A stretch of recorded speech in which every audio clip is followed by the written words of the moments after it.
नमस्कार दोस्तों, मैं इंद्रजीत सरोज आपका अपने YouTube चैनल जनरल इन्फॉर्मेशन में स्वागत करता हूं। अभी हम एक आर्टिकल देखेंगे जो कि इसरो से रिलेटेड है।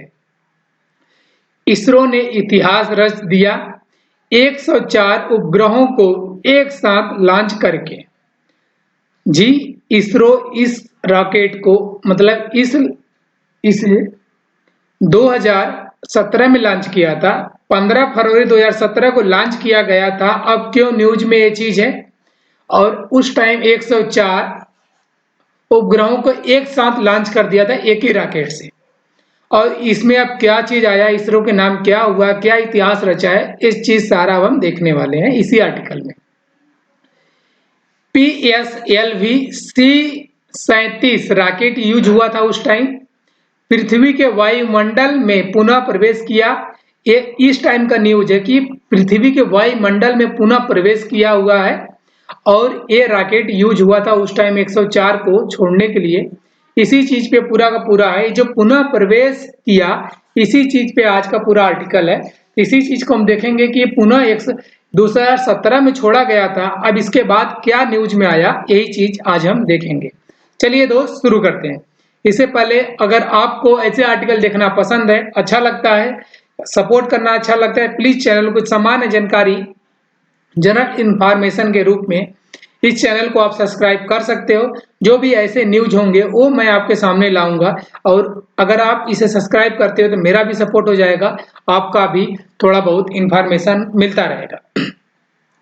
PSLV C-37 रॉकेट का शरीर पृथ्वी के वायुमंडल में, ये शरीर मतलब जो इस रॉकेट का शरीर है, बॉडी है, वो पृथ्वी के वायुमंडल में पुनः प्रवेश कर गया। ये इसरो ने बात बताई है। कुछ ऐसे रॉकेट जाता है, उस टाइम ऊपर ये पेलोड रखा हुआ होता है, इसका जो काम था ये तो छोड़ दिया। अब इसकी जो बॉडी है, ये बोल रहे हैं ये चीज बाहर इंडिया के पृथ्वी के वायुमंडल में पुनः प्रवेश किया। इसी चीज को हम देखने वाले हैं, क्या सही क्या गलत है। चलिए दोस्त, शुरू करते हैं आर्टिकल। भारतीय अंतरिक्ष अनुसंधान संगठन, जिसका इंग्लिश में शॉर्ट फॉर्म इसरो है और इंग्लिश में इसका फुल फॉर्म जानना चाहोगे तो the Indian space research organisation, ISRO का फुल फॉर्म है। वनडे एग्जाम में कहीं पूछा जा सकता है, इस चीज को आप याद रखना। ने कहा कि ध्रुवीय उपग्रह प्रक्षेपण यान C-37, जिसका मिशन का पूरा नाम है PSLV C-37 मिशन का ऊपरी चरण रविवार को पृथ्वी के वायुमंडल में फिर से प्रवेश कर गया। मतलब ये इसका ऊपरी चरण है, यह पृथ्वी के वायुमंडल में फिर से प्रवेश कर गया। इसके पहले ये कहा था, ये चीज अभी हम देखने वाले हैं। ये रविवार को अंदर प्रवेश किया हुआ है पृथ्वी के वायुमंडल में। SLV C-37 मिशन को 15 फरवरी 2017 को लॉन्च किया गया था, जिसमें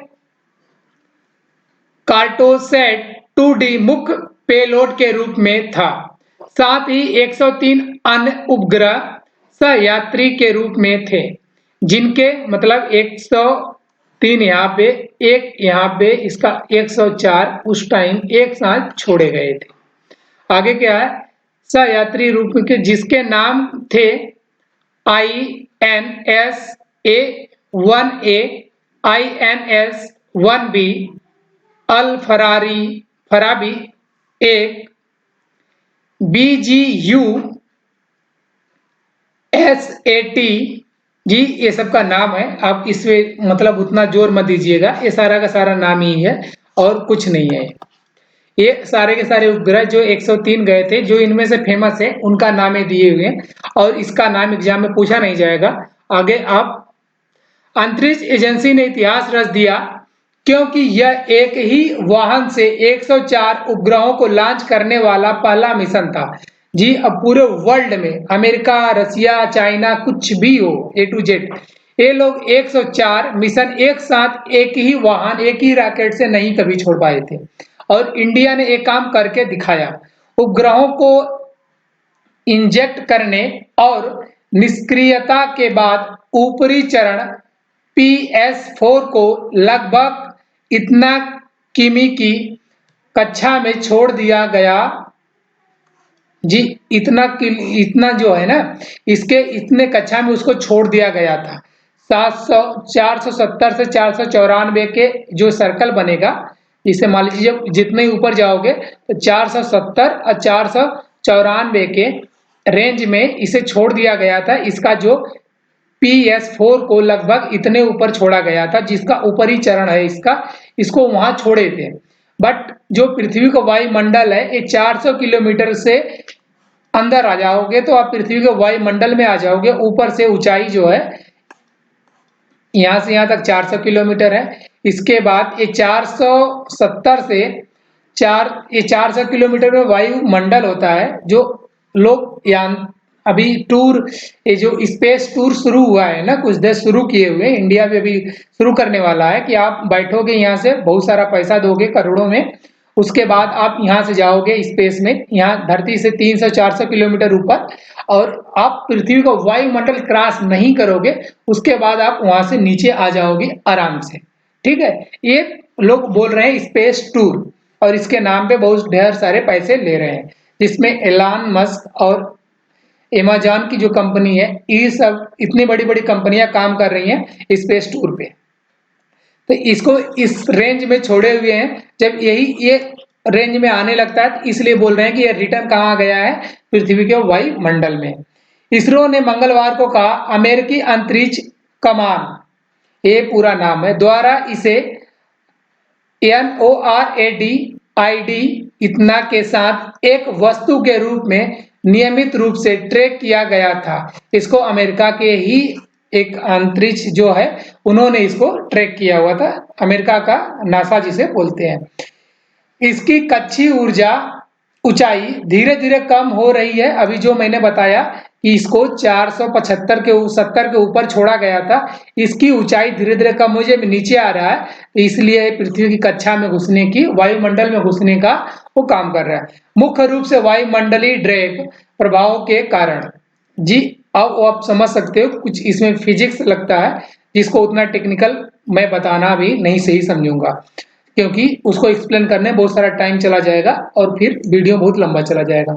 सितंबर से ISRO system for set and sustainable space operation management, जो ये पूरा इसका शॉर्ट फॉर्म है, ने अपनी नियमित गतिविधियों के हिस्से के रूप में नियमित रूप से कक्षीय क्षय की निगरानी की और अक्टूबर के पहले सप्ताह में वायुमंडल में पुनः प्रवेश की भविष्यवाणी की। मतलब इसे फिर किसने, अक्टूबर में इसरो ने भी इसे कंफर्म कर दिया कि नहीं, ये पृथ्वी के वायुमंडल में पुनः प्रवेश किया था। 6 अक्टूबर 2024 तक कक्षा इतने किलोमीटर के आकार में कम से कम हो गई थी। ये इसकी भविष्यवाणी की जो USA का है के अनुसार पुनः प्रवेश रविवार को इतने मतलब 3:49 पे UTC पर हुआ। जबकि ये टेक्निकल भाषा इतना नहीं, बस आपको ये जाना है, कोई रॉकेट था, इसमें बहुत सारे सामान रखे हुए थे, जो छोटे छोटे टूल्स आप बोल सकते हो समझने के शॉर्ट फॉर्म में। ये चीज लाके ऊपर आसमान में 400 से 500 किलोमीटर के रेंज में छोड़ना है। ठीक है, वहां छोड़ने के बाद में नीचे से उसे कंप्यूटर से कनेक्ट करके रखेगा इसरो। जो भी अंतरिक्ष छोड़ता है, उसको जो छोड़ता है उसे वो कनेक्ट करके रखता है, फिर वहां से वो कुछ कुछ इंफॉर्मेशन लेता रहता है। तो इसे ले जाने वाला एक रॉकेट था, वो लेके गया, वो सारे सामान को वहां तो छोड़ दिया, बिखरा दिया, जिसको जहां छोड़ना था वो छोड़ दिया। बट ये जो लेके गया था ना, इंडिया के पास अभी इसको रिटर्न लाने का टेक्नोलॉजी नहीं है। ये काम करते हो, इस रॉकेट को ऊपर ही हर बार छोड़ देते हैं, कितना पैसा लगा उस रॉकेट को ही छोड़ना पड़ता है। तो इस बार इसे लोग क्या किए थे कि नीचे न छोड़ के ऊपर ले आके 470 किलोमीटर के ऊपर छोड़े हुए थे, राइट। जिसके बाद से ये बार बार पृथ्वी के वायुमंडल में एंट्री कर रहा है, फिर इसको लोग उस पार कर रहे हैं किसी भी टेक्नोलॉजी को यूज करके। वही फंडा बार बार ये चल रहा है, और इसी को लोग बोल रहे हैं कि अंतरिक्ष में कचरा फैला रहे हैं। प्रभाव बिंदु उत्तरी अंटार्कटिक महासागर में है। इसरो ने यह बात बताई है कि अगर ये नीचे गिरता है तो कहां गिरेगा, यहां गिरेगा। मलबे का समन, जो गिरेगा वो मलबा बनेगा, मलबे वही है जिसको डेब्रिस भी बोलते हैं इंग्लिश में।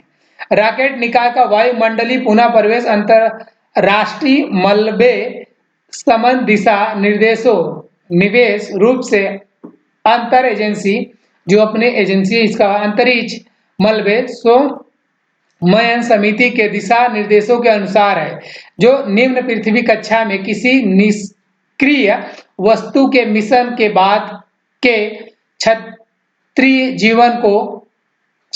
जीवन को 25 वर्षों तक सीमित करने की अनुशंसा करता है।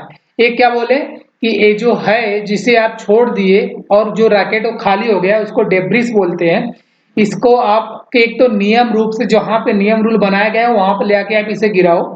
निर्देश के अनुसार जो ये बनाया गया अंतरिक्ष मलबे को कलेक्ट करने का दिशा निर्देश उसके अनुसार करो, या फिर अगर आप पृथ्वी कक्षा में किसी निष्क्रिय वस्तु के मिशन के बाद जो आप वस्तु वहां मिशन छोड़ोगे उसके बाद जो बचता है उसकी बात कर रहा है। बाद के कक्षी जीवन को जो जिस कक्षा में घूमेगा उसके जीवन को 25 वर्ष तक सीमित करने की अनुशंसा करता है। जो चीज आप ले आके वहां छोड़े हो उसको 25 साल तो वहां पे घूमना चाहिए, उसके बाद उसके बारे में क्या किया जाना चाहिए, ये चीज ये बोले हैं। जी दोस्त, यही आर्टिकल था इंडिया के ऊपर क्या कैसे क्या था। मैंने इसरो का पूरा आर्टिकल डिस्कस किया। ऐसे इन्फॉर्मेशन चाहने के लिए आप प्लीज चैनल को सब्सक्राइब करना, वीडियो को लाइक करना, दोस्तों में शेयर करना। वीडियो जरूर से लाइक करना ताकि हमें थोड़ा मोटिवेशन मिलता है और अच्छी वीडियो मैं बनाने की कोशिश करूंगा।